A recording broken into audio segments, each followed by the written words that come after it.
Welcome back to my channel, Made Between the Pages. My name is Taylor, and today we have our first video with a ring light.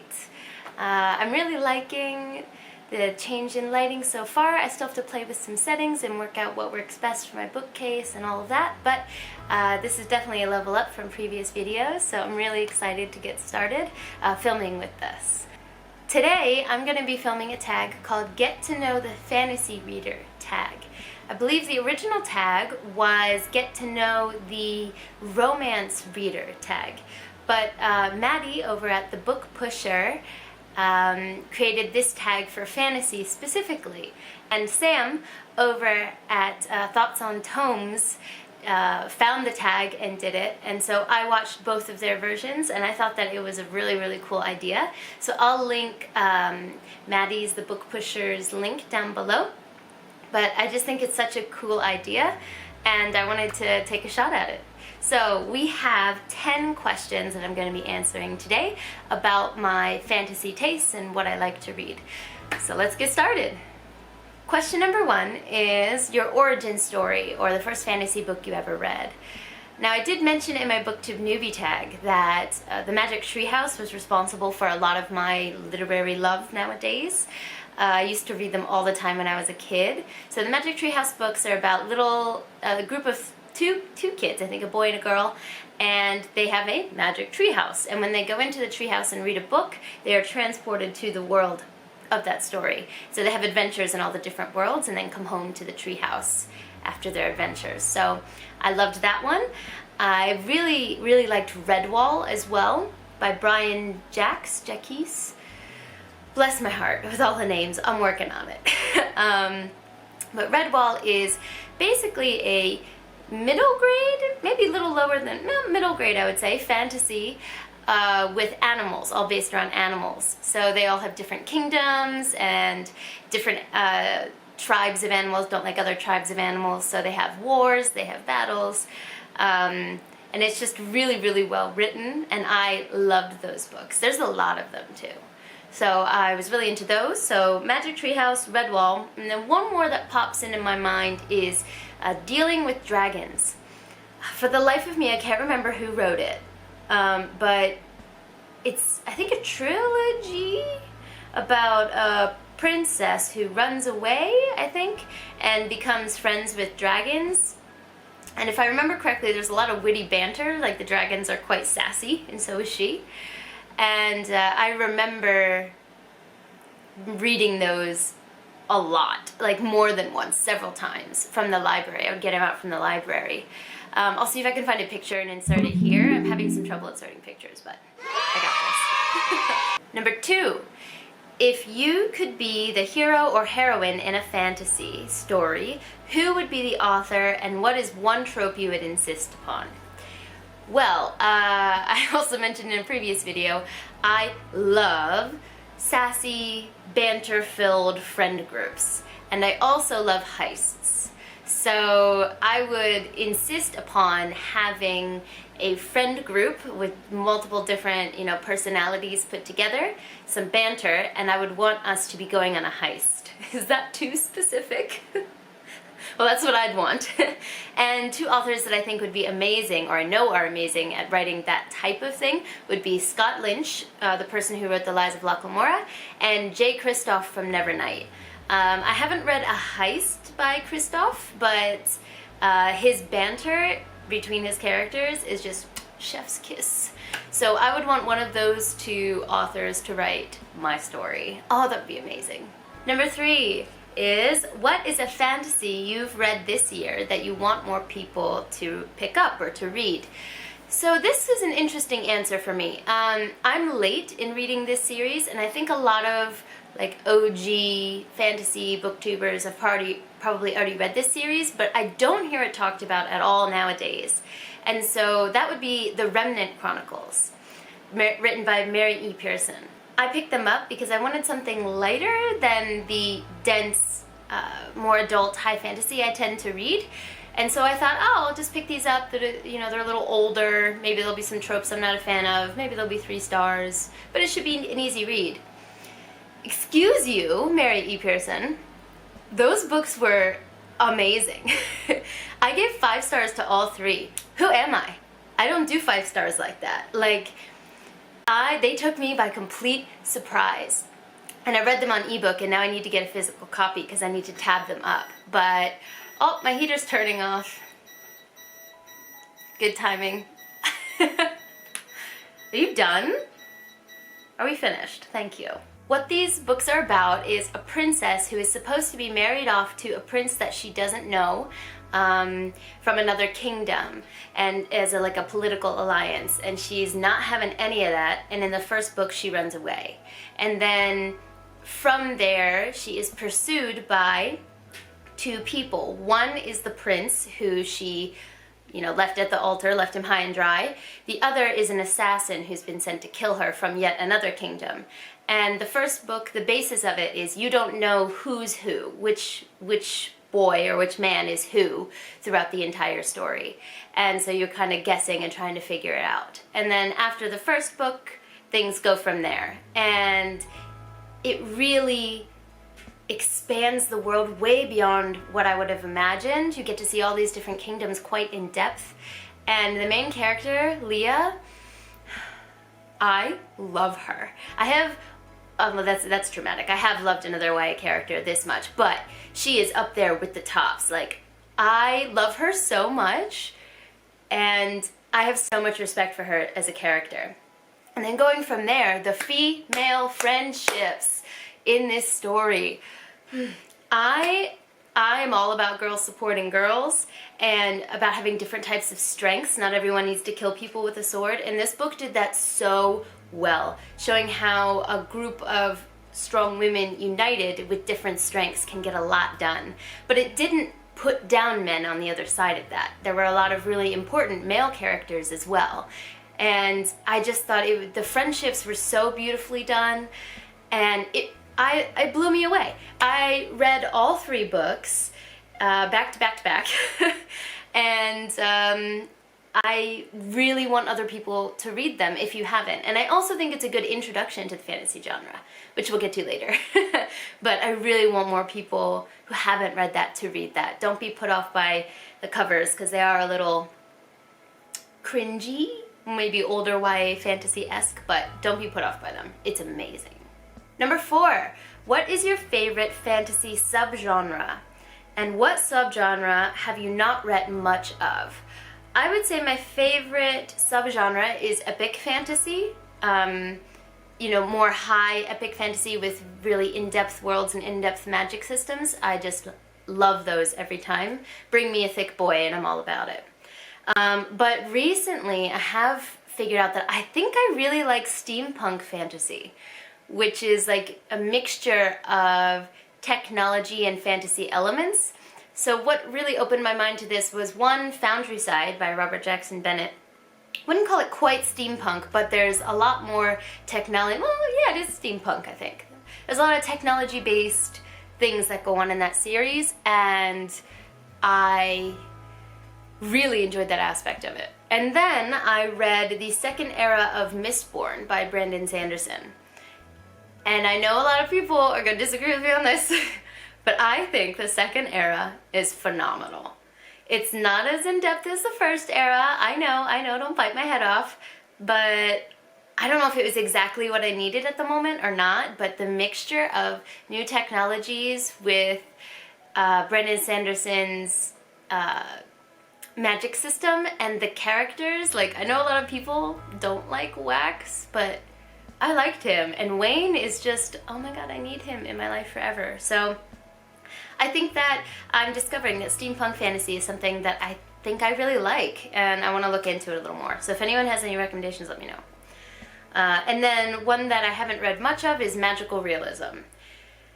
I've tried a couple times, and magical realism just doesn't seem to work for me. I'm not gonna, you know, refuse to read any more of it, but or anything like that, but the only one I found that kind of works for me is Erin Morgenstern with the Night Circus.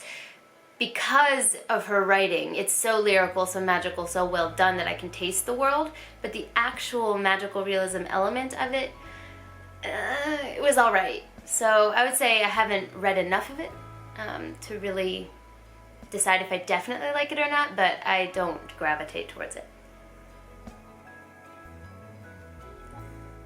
Okay, 5. Who are some of your auto-buy fantasy authors? So I mentioned earlier Scott Lynch from The Lies of Locke Lamora. I'm dying to get the 4th one in that series, so come on, man. Give a girl a bone. But Scott Lynch is an auto-buy author. Brandon Sanderson is an auto-buy author for me.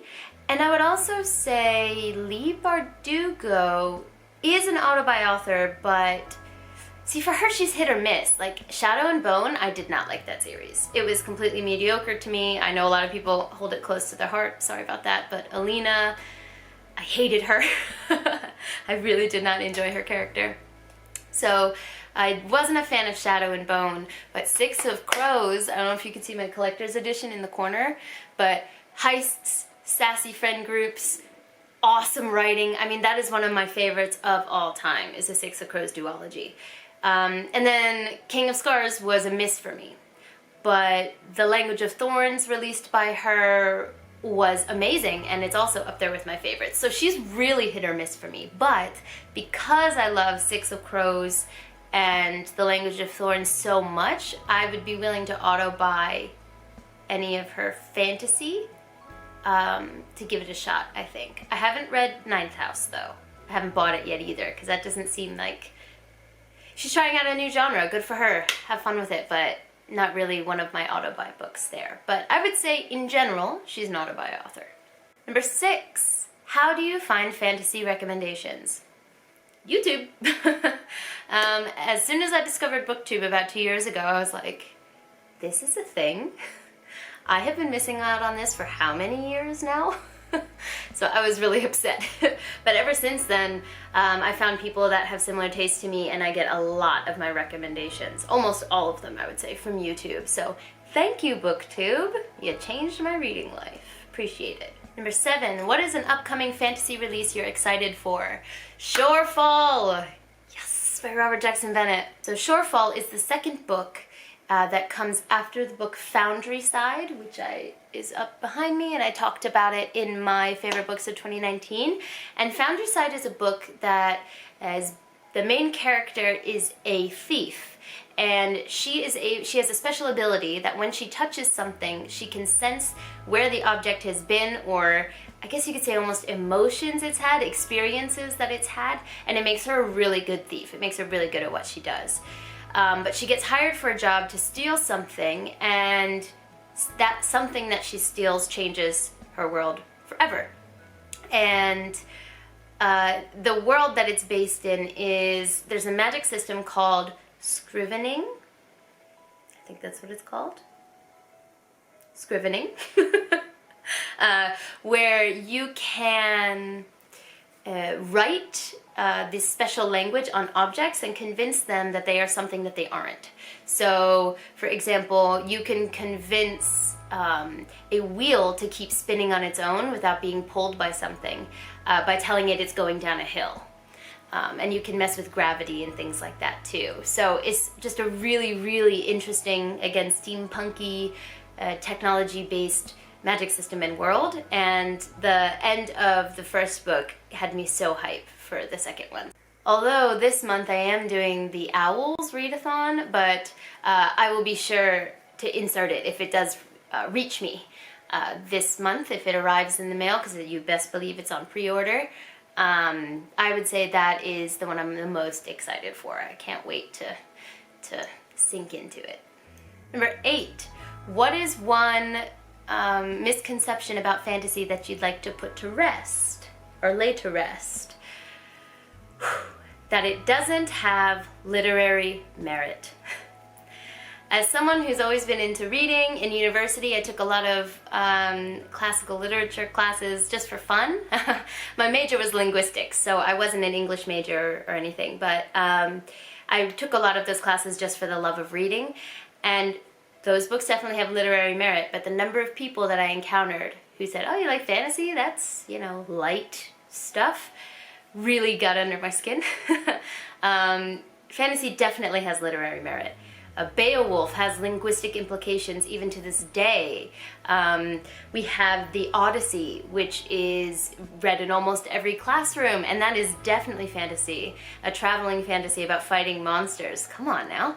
And we also have Tolkien with Lord of the Rings. I mean, if you want to talk about literary merit, that man created languages for the people who didn't even appear in his books. So, I mean, he, not just the depth of the world building, but the literary merit of his creation is still true today. And it influences fantasy and non-fantasy authors with the tropes that he used and the ideas that he had. So, Tolkien for sure. Macbeth by Shakespeare.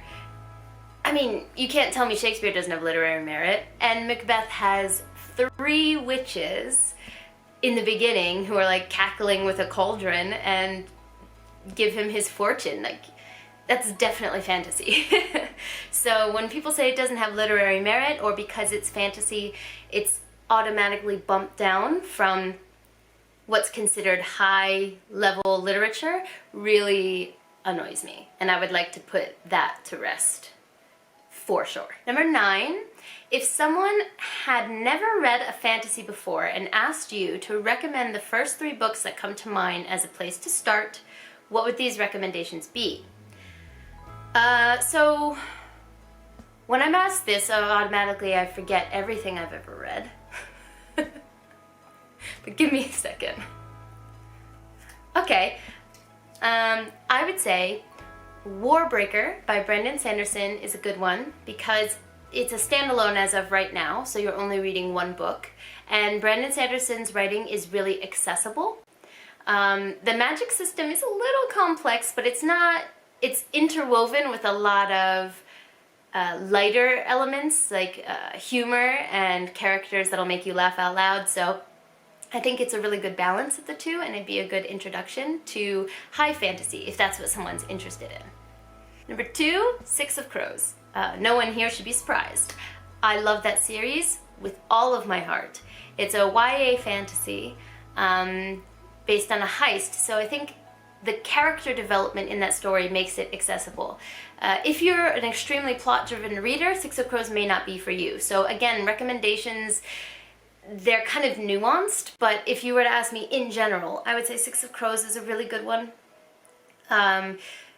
because it's very easy to become connected with the characters. And you don't technically have to read the previous trilogy, Shadow and Bone, to be able to read it. And it's only 2 books, it's a duology, so it's not too much to take on. Number 3, I would say The Remnant Chronicles. Again, no one should be surprised. But this one is really accessible. And if you're someone who is interested in romance, even though that's not the main plot of this story, for the first book there's definitely a stronger element of romance. And so I think if you're into those style stories, The Remnant Chronicles would be really easy to pick up and get going. And the world building, while quite expansive, is not overwhelming, and you don't have to remember, 15 characters like you do with, like, for example, Prior of the Orange Tree or something. So I think that it'd be a really good introduction into it. And finally, number 10, who is the most recent fantasy reading content creator you've come across that you'd like to shout out? Well, obviously, I'm new myself, so I'm discovering a lot of other new booktubers who started at the same time as me. And one that I want to shout out is Brightness Katie Reads. We started our channel on almost the same day, and from day 1 for each other's videos, she's been so loving and supportive, and I've tried to do the same for her. And she has a really similar taste to me when it comes to fantasy, so I would really love if you could go check her channel out. I'll link it down below, but she's such a sweet, wonderful person, and if you like what I'm interested in, you'll probably like what she's interested in, so go check her out. That is my Get to Know the Fantasy Reader tag. Now, I'm supposed to tag people at the end of tags, I believe. But again, since I'm brand new, I don't have too many people yet that I can tag, that I can think of, who are fantasy mostly. So how about this? If you're following me and you consider yourself a fantasy booktuber, please do this tag. I would love to see it. I want to develop a community with a bunch of people who are into fantasy as well, and I'll definitely be searching this tag to check out who does it. So let's make some friends, let's chat about books we love, and I tag all of you who are interested. But for now, I'm gonna head out. Done!